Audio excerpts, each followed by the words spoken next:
ஒரு பயணமும் ஒரு அனுபவத்தை தருது. அதே போல் தான் எனக்கு இந்த வெள்ளக்கவி பயணமும் லாஸ்ட் வீடியோவும். இந்த இதை பற்றி நீங்கள் டீட்டெயிலாக தெரிஞ்சுக்கிறதுக்கு நம்ம ஃபுல் வீடியோ ஊருக்கு பாருங்கள்.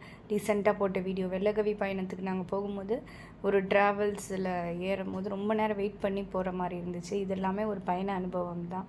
அதுக்கப்புறமா பார்த்திங்கன்னா தூங்கி எழுந்த உடனே நம்மளுக்கு இந்த மாதிரி ஒரு பிளேஸ் வந்துடுச்சு. ஆனால் நாங்கள் ட்ரக்கு ஸ்டார்ட் பண்ண நினச்சது 8 மணிக்கு. நடந்தது என்னமோ 11 மணிக்கு தான் நாங்கள் அங்கே ட்ரக்கிங் பாயிண்ட் ரீச் ஆகணும். ரீச் ஆகிறதுக்கு முன்னாடி ஒரு இடத்துல நாங்கள் ஃப்ரெஷ்அப்லாம் பண்ணோம். அதுக்குள்ளே எங்கள் டீம் மெம்பர்ஸ்லாம் பாருங்கள், சூப்பராக டிஃபனு டீ எல்லாம் ரெடி பண்ணிட்டாங்க. நாங்கள் ஃப்ரெஷ்அப் பண்ணிட்டு வரதுக்குள்ளே எல்லாமே நாங்கள் சாப்பிட்டுட்டு ட்ரக்கு ஸ்டார்ட் பண்ண போயாச்சு. இதில் ஆட்டோவில் ஃப்ரெண்ட்ஸ் எல்லாம் வந்தாங்க.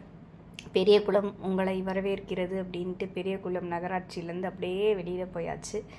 அதுக்கப்புறம் பார்த்திங்கன்னா பெரியகுளத்துலேருந்து நம்ம கும்பகரை நோக்கி போயிட்டுருக்கோம். ஒரு ஆட்டோ கும்பகரைக்கு ஃபால்ஸுக்கு போனோம்னா பெரியகுளத்துலேருந்து இந்த மாதிரி ஆட்டோ இருக்குது, நீங்கள் பேசிட்டு போகலாம். 150 ரூபாய்க்கு ஆட்டோ கிடைக்கிது. டிபெண்ட்ஸ் அந்த இது மெம்பர்ஸை பொறுத்து தராங்க. நாங்கள் பேசிட்டு போனது ஒரு 150 ரூபா அந்த மாதிரி இருக்கும். இதோட கண்டினியூவேஷன் நெக்ஸ்ட்டு ஷார்ட்ஸ்க்கு பாருங்கள்.